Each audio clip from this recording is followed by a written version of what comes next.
بسم اللہ الرحمن الرحیم۔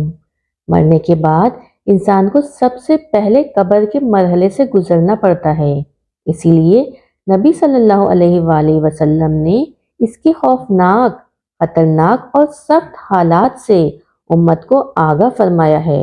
اسی لیے تو آپ صلی اللہ علیہ وآلہ وسلم نے فرمایا کہ اگر مجھے اس بات کا ڈر نہ ہوتا کہ تم مردے ہی دفن کرنا چھوڑ دو گے تو میں اللہ تعالیٰ سے دعا کرتا کہ وہ تمہیں بھی عذاب قبر سنا دے جس طرح کہ میں سنتا ہوں۔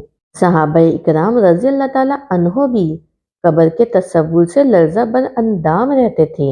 بے شک رسول صلی اللہ علیہ وآلہ وسلم نے فرمایا کہ قبر آخرت کی منزلوں میں سے پہلی منزل ہے، بس جس نے اس منزل سے نجات پائی اس کے بعد کی منزلیں آسان ہوں گی، اور جس نے اس منزل سے نجات حاصل نہ کی اس کے بعد کی منزلیں سخت اور دشوار ہوں گی۔ رسول خدا صلی اللہ علیہ وآلہ وسلم نے ارشاد فرمایا کہ میں نے کبھی کوئی منظر قبر سے زیادہ سخت نہیں دیکھا۔ حضرت ابو ہریرہ رضی اللہ تعالیٰ عنہ فرماتے ہیں کہ رسول خدا صلی اللہ علیہ وآلہ وسلم نے فرمایا کہ مردے کو جب قبر میں ڈال کر لوگ واپس آتے ہیں تو وہ ان کے جوتوں کی آواز سنتا ہے۔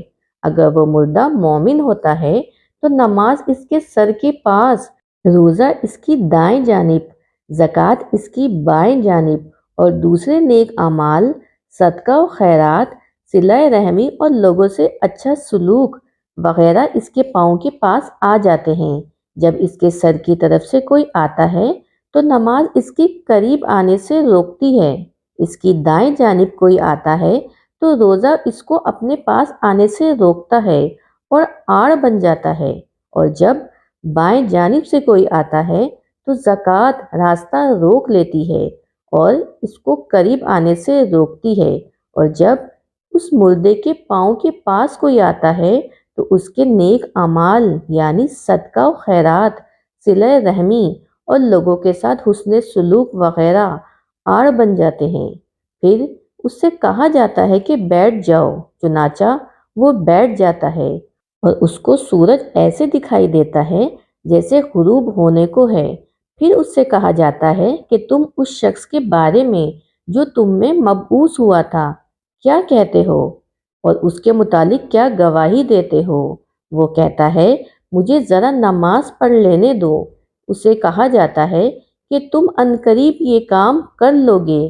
پہلے اس سوال کا جواب دو کہ تم اس شخص کے بارے میں جو تمہیں مبعوث ہوا تھا کیا کہتے ہو اور کیا گواہی دیتے ہو؟ وہ کہے گا یہ محمد صلی اللہ علیہ وآلہ وسلم ہے، میں گواہی دیتا ہوں کہ وہ اللہ کے رسول ہیں، اللہ تعالیٰ کے پاس سے دین حق لے کر آئے ہیں۔ پھر اس سے کہا جائے گا کہ اسی بات پہ تم زندہ رہے اور اسی پر تمہاری موت آئی، اور انشاءاللہ اسی عمل پہ تم زندہ کر کے اٹھائے جاؤ گے۔ اس کے بعد اس کے لیے جنت کا دروازہ کھولا جاتا ہے جس کو دیکھ کر اس کی خوشی میں اضافہ ہو جائے گا۔ پھر اس کے سامنے دوزخ کا دروازہ کھولا جاتا ہے اور اس کو کہا جاتا ہے کہ اگر تو نافرمانی کرتا تو دوزخ میں تیرا یہ ٹھکانہ اللہ نے تیار کیا تھا۔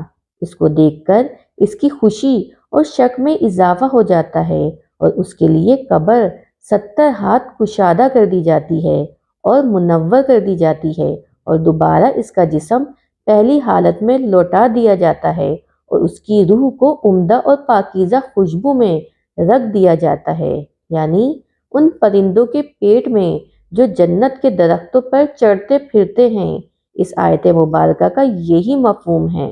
فرمایا کہ کافروں کا حال یہ ہوتا ہے کہ جب کوئی ان کے سر کی طرف سے آتا ہے تو وہاں کچھ بھی نہیں ہوتا، بائیں جانب سے آتا ہے تو اس کی طرف بھی کوئی چیز موجود نہیں ہوتی، اور اس کے پاؤں کی طرف سے آتا ہے تو اس جانب بھی کچھ نہیں ہوتا۔